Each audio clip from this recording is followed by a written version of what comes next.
ناظرین، کیا آپ جانتے ہیں کہ آپ کا دن غلامی سے شروع ہوتا ہے اور غلامی پر ہی ختم ہوتا ہے؟ آپ اگر طالب علم ہیں یا پھر ایک سرکاری ملازم ہیں تو آپ کا معاملہ جو ہے برابر ہے۔ اسی طرح ایک جو طالب علم ہوتا ہے اس کو صبح 6 بجے تیار ہونا پڑتا ہے، 7 بجے اسکول کے لیے روانہ، اور 8 بجے اسکول میں لازمی پہنچنا پڑتا ہے۔ اگر 8 بجے کے بعد پہنچتا ہے تو اس کو وہاں پر سزا ملتی ہے، وہ بھی ڈنڈوں کے ساتھ۔ اسی طرح ایک سرکاری ملازم ہے، اس کو صبح 6 بجے ڈیوٹی کے لیے نکلنا پڑتا ہے اور رات کو 6 بجے واپس آنا پڑتا ہے۔ اگر وہ 6 بجے کے بعد پہنچتا ہے تو اس کی تنخواہ میں سے کٹوتی ہوتی ہے، یعنی یہ بھی غلام ہے ایک طرح سے۔ اور دوسری طرح پر طالب علم کو دیکھا جائے، وہ لیٹ پہنچتا ہے تو وہاں پر اس کو سزا ہوتی ہے، اور پھر پیریڈ شروع ہوتے ہیں کلاس میں، اور جو نصاب پڑھایا جاتا ہے پاکستان کے اندر بالخصوص، باقی ممالک کا ہمیں پتہ نہیں ہے اتنا، چونکہ ہم ہیں ہی پاکستان میں رہتے ہیں تو پاکستان کے اوپر ہی بات کریں گے۔ نصاب کے اندر جو کتب ہوتی ہے ان کے اندر جو تجرباتی زندگی، یعنی جو ایسے تجربے ہونے چاہیے جو سائنس کے میدان میں یا دیگر کمپیوٹر کے میدان میں، وہ ہوتے نہیں ہیں۔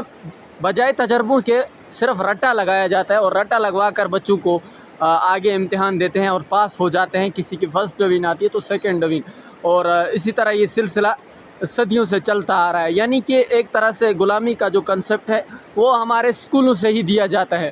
تو پھر ہم جب یہ ذہنی صلاحیت جو ہوتی ہے ہماری آزادانہ سوچ کی، جو ہم آزاد سوچ سکیں، تو وہ صلاحیت ہماری اسکول کے ہی اندر ختم ہو جاتی ہے۔ جب یہ ڈر ہوتا ہے کہ ہم اگر استاد سے تھوڑی اونچی آواز میں بات کریں گے تو ہمیں بد دعا لگے گی، یہ کنسپٹ جب بن گیا ہے تو یہ سمجھو ایک طرح سے ہم غلامی کے زمرے میں آ گئے، اور ہم لوگ ڈر کر استادوں سے سوال بھی نہیں پوچھ سکتے۔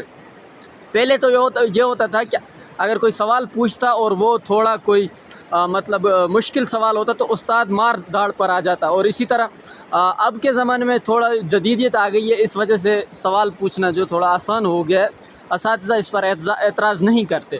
اور غلامی کا کنسپٹ سوال نہ پوچھنے سے، اور اسی طرح نہ تنقید کرنے سے، اور اسی طرح جو اسکول اور دیگر سرکاری ملازم ہیں وہاں سے جو غلامی کا ایک کنسپٹ دیا جاتا ہے ہمیں، وہ صدیوں تک ہمارے دماغ پر مسلط رہتا ہے، مرنے تک۔